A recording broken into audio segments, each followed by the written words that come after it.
Before we learn what happened last week, first we'll invite guards to our session and ask them to give their energies, okay? Close your eyes and fold your hands.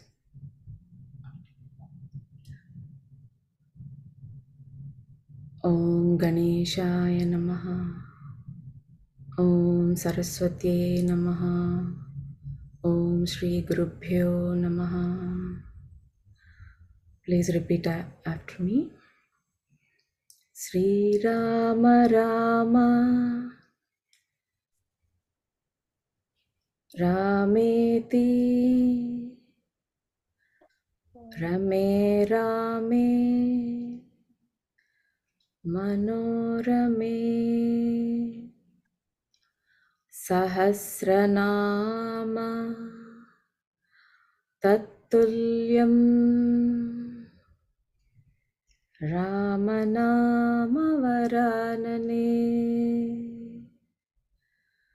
Apadam Apahartaram Dataram Sarvasampadam Lokabhiramam Shri Ramam Bhuyo Bhuyo Namamyaham Shri Rama Jaya Rama Jaya Jaya Rama Shri Rama Jaya Rama Jaya Jaya Rama Shri Rama Jaya Rama Jaya Jaya Rama Jaya Jaya Rama Shri Hanuma Hanuman Jaya Hanuma Jaya Hanuman Jaya Jaya Hanuma Jaya Jaya Hanuman Om Om Shivaya Shivaya Shivaya Shivaya Gurave Namaha. Gurave Namaha.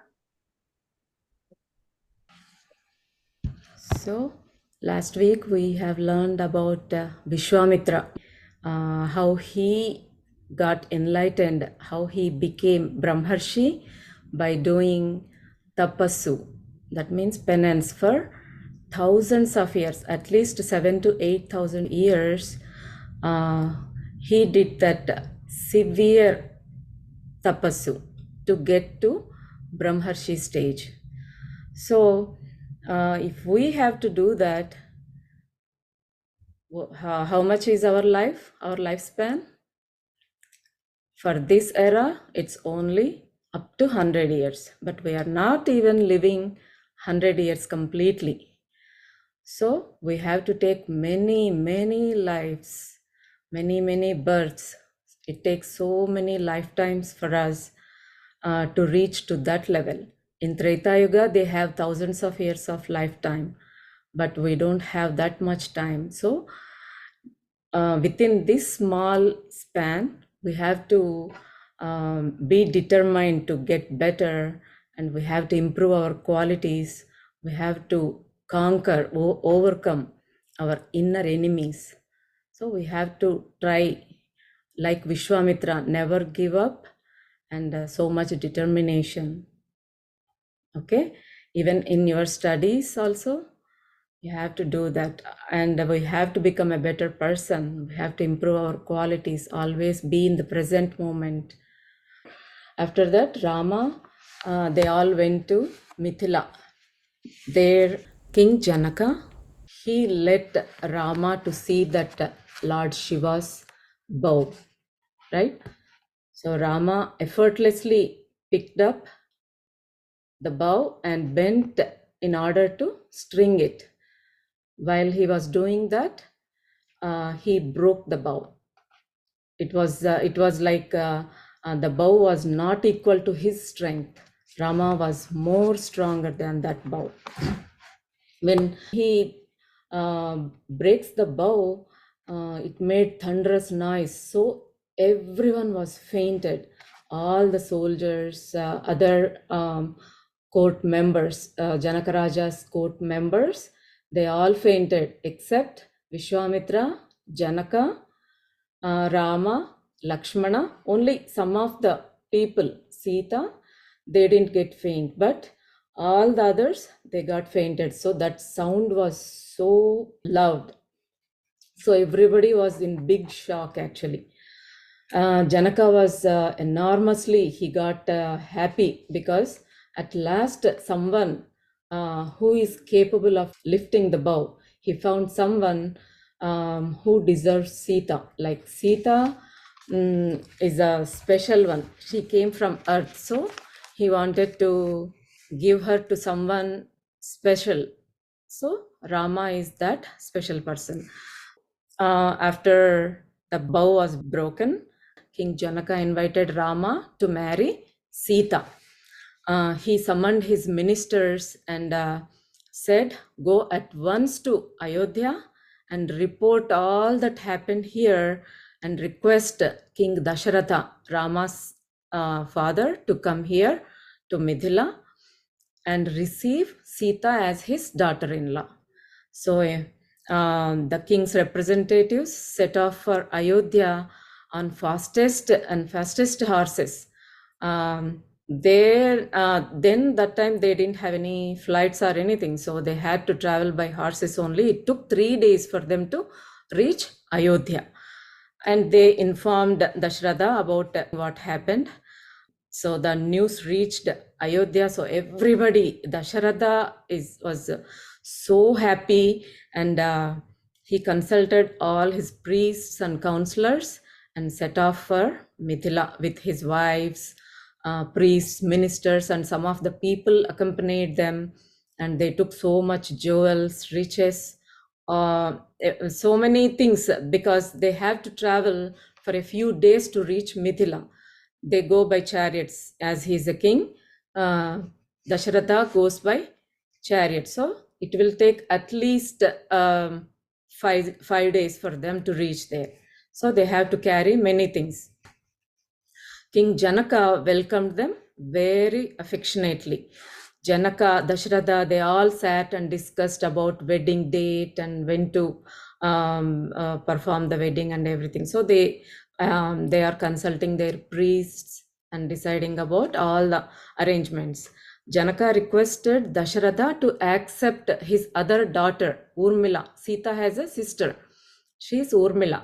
King Janaka asked Dasaratha to accept her as Lakshmana's bride. So Lakshmana is going to marry Urmila.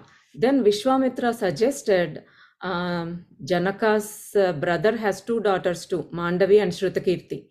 So he suggested them for Bharatha and Sathrujna. King Dasaratha actually agreed, and Janaka's brother Kushadwaja agreed. So it was decided to perform all four marriages on the same day. So the wedding arrangements began. There are many ceremonies. When you go for a marriage, they have to do so many rituals they have to go through. Even King Dasaratha had to perform his part of rituals, and Sita, Rama, Lakshmana, all the brides and grooms, everybody, they did their part of their rituals. Then led by their priest, Dasaratha arrived at the marriage hall with Rama, Lakshmana, Bharatha and Sathrujna. And Sita and her sisters also came. They were all dressed accordingly in good marriage kind of decoration. They are wearing nice jewelry, and they were sparkled with that wedding attire. So they look like gods. See, these are all marriage ceremonies happened. All the priests and everybody was there. Janaka held Sita on his lap and giving her to Lord Sri Rama. See, there is fire in front of the fire, Janaka placed Sita's hand in Rama's hand and gave her away with all the rituals. 4 brothers with their wives, they all went around the holy fire. This is called Saptapadi. That means they have to take 7 steps. That means those 7 steps refers to 7 promises of marriage that they both have to take with each step. Fire is the witness for the marriage. So all the world rejoiced as the 4 princes were married to 4 princesses. After the marriage, Vishwamitra bid them goodbye. The next morning, he returned to Himalayas. King Dasaratha and his family set off for Ayodhya. After the wedding, they all are going to Ayodhya. Suddenly, unfavorable omens appeared. That means all the negative signs, some of them are they are signaling something bad is going to happen. So that means all the birds, they are flying away in fear. Dasaratha got very scared and he expected something bad is going to happen. So he said to Vasishta, these are all bad signs. These are upsetting me. Then Sage Vasishta said, you don't need to fear at all. It is certain that we shall encounter some grave danger because the screaming of the birds warning us that approaching a danger. But there are some good signs too. That means even when they sense any danger, animals and birds, they sense it before us because they have some strong senses than us, right? If something changes in the environment, they sense it, all the calamities before humans, and we don't even aware of them, but they come to know. So we can see hundreds of thousands of birds fly across the skies and animals try to escape running. So when there is a wildfire or any something like if there is any calamity like that, tsunami, all the animals, birds, they want to go to a safer place. They all run. In Treta Yuga also, like they had all these beliefs, something is bad omen, something is good, like that. So birds are indicating something is bad going to happen, but the deers, they are passing them from the left side. That means they are going clockwise. Where they stand, the deers are going clockwise. That means it is going to end well. No need to worry about that. So there are some different signs, and the rishis, they were reading them, how they work and all. Suddenly a terrible storm burst on them. The earth seemed to tremble. Even gigantic trees were falling. Dark clouds hid the sun. The sun was hiding behind the clouds. Dasaratha's army fell unconscious. So suddenly the person, he emerged from that storm, from that darkness. He was walking fast towards Rama and Dasaratha's party. His hair was matted. The person's hair was matted. He holds an axe in his right hand and the bow hanging from his left shoulder. So his name was also Rama. He belonged to Rishi Bhrugu's family. It is believed that he is an incarnation of Lord Vishnu too. And he was the son of the great sage Jamadagni. Jamadagni was the son of Vishwamitra's sister, Satyavati. We learned much about Vishwamitra, right? So Vishwamitra had a sister, Satyavati. His son was Jamadagni. That Jamadagni's son, this one, he always carries that axe that is called Parashu. That's why he got the name Parasurama. he goes by that name, Parasurama. He's a very fierce one. He was a great, courageous man, fierce tapasvi, and he could travel any distance in the blink of an eye. Any distance. He doesn't need any vehicle. He can travel anywhere in the blink of an eye. He never goes against the instruction of elders. He respects his father a lot. Once there was this story happened. Once his father was furious with his wife, Renuka, who had done something unworthy. So he called his son, Parasurama. He called him and asked to cut off the head of his mother. Immediately, without thinking anything, without reflecting for a moment, Parasurama obeyed his father. Jamadagni said, that means Parasurama's father. He said, I am pleased with your obedience. I would like to grant you a wish. What do you want? Parasurama actually knows his father knew the art of reviving dead.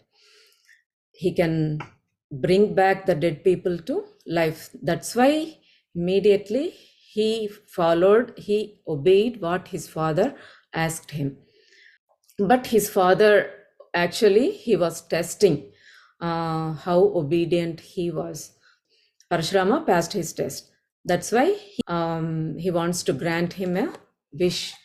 Then Parasurama asked to bring back his mother, and may no trace of this bitter event linger in her memory. That means Parasurama's mother, Renuka Mata, she should not remember any of the anything, what happened and how it is happened and who did that, everything. She doesn't need to have any memory of that. That's what Parasurama asked his father.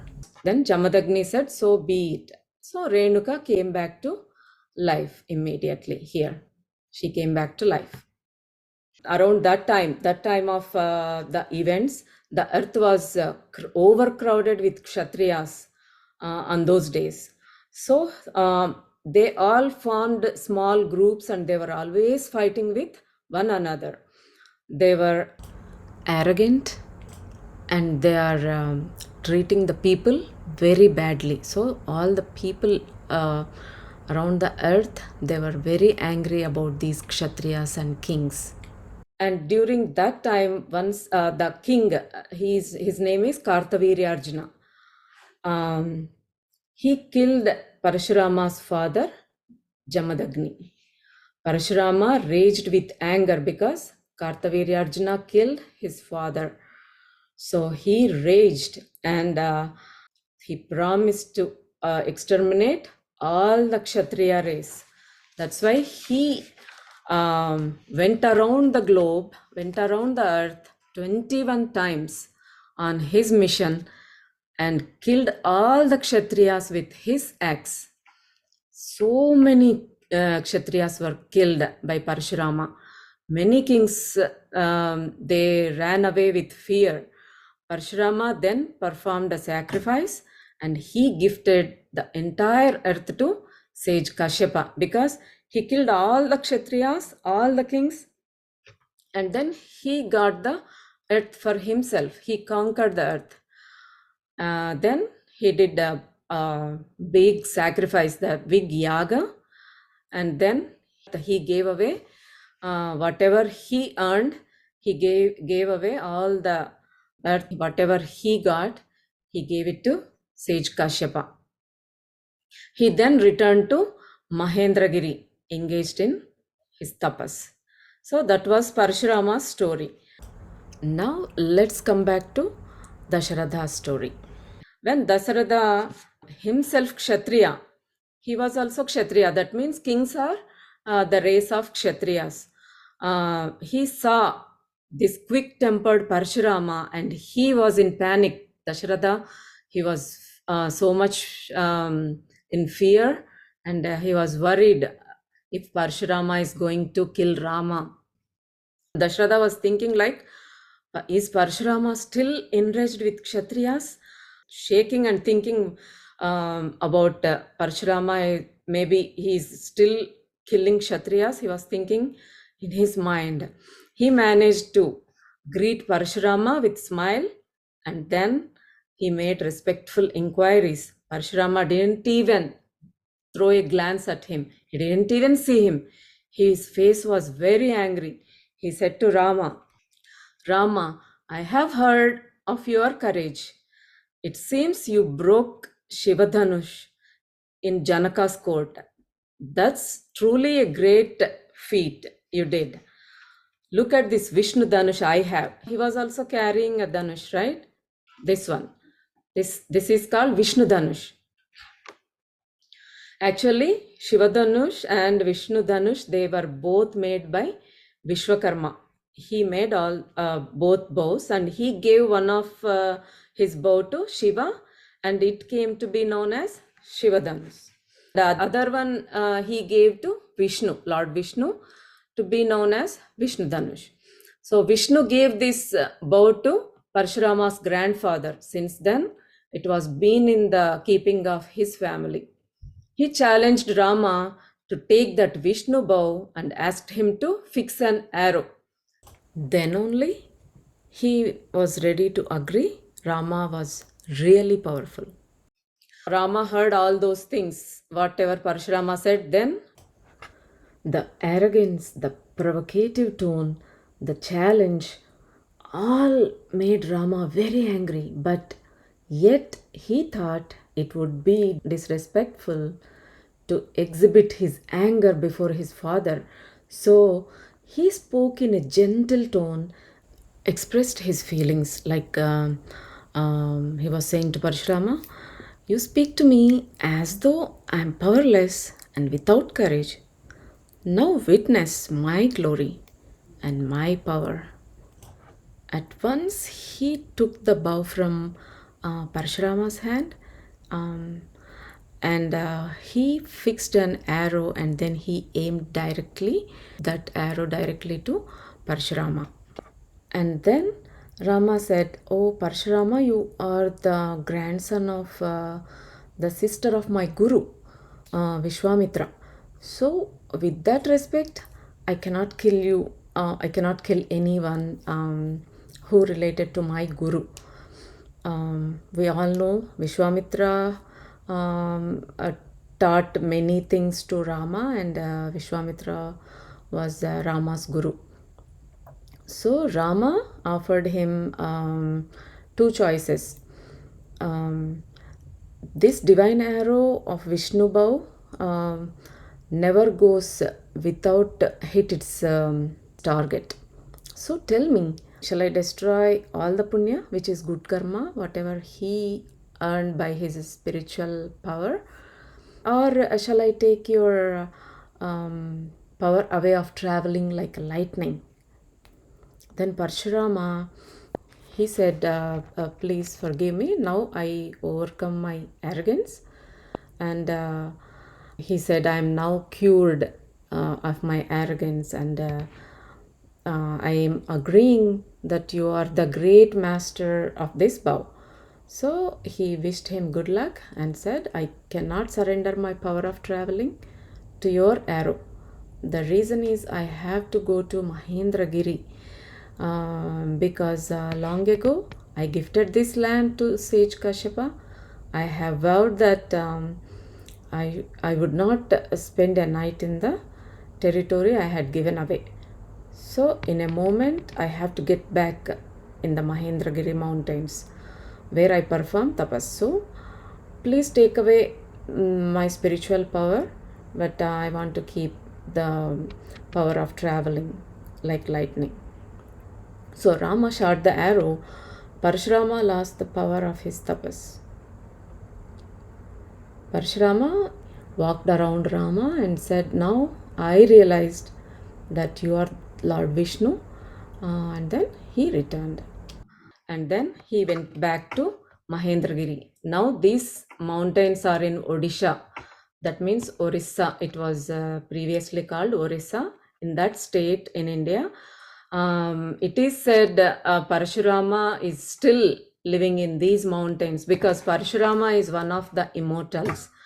Like we discussed before, among the 8 immortals, Parasurama was also one. So he's in the deep meditation in these mountains. When Parasurama left, everybody was so relieved. And then Rama, his father, they continued their journey to Ayodhya. Okay, I'm going to stop here. Have you understood the story about Parashurama today? You got any doubts? Any questions? So why he killed his mother? Why he cut off her head? Why did he do that? Because his father told him to. Yeah, his father was testing him. His father told him to, yeah. Because he knows his father is able to revive her back. Yeah. So we have to know about all these great sages also, because Parashurama is also one of the Lord Vishnu's avatar. So in Dasha avatars, Lord Vishnu's Dasha avatars, Rama is one of them, Krishna is one of the Dasha avatars, and Parashurama is also one of the Dasha avatars. Okay. So no questions? Okay. So Rama and his 3 brothers, they all got married and they reached Ayodhya happily. So we are going to end it here and chant the Shanti mantra, okay? Everybody unmute and chant it with me, and we are going to end the session. Close your eyes. Asato ma Asatoma Sadgamaya Sathrujna Tamaso ma Parasurama Jyotirgamaya Yodirgamaya Mrityorma Mrityorma Mrityurma Amritangamaya Amyatam Gamaya Om Shanti Shanti Shanti. We always want the peace. See you guys next week. Bye. Good night. Bye. Bye. See you on Wednesday. See you next week. See you next week.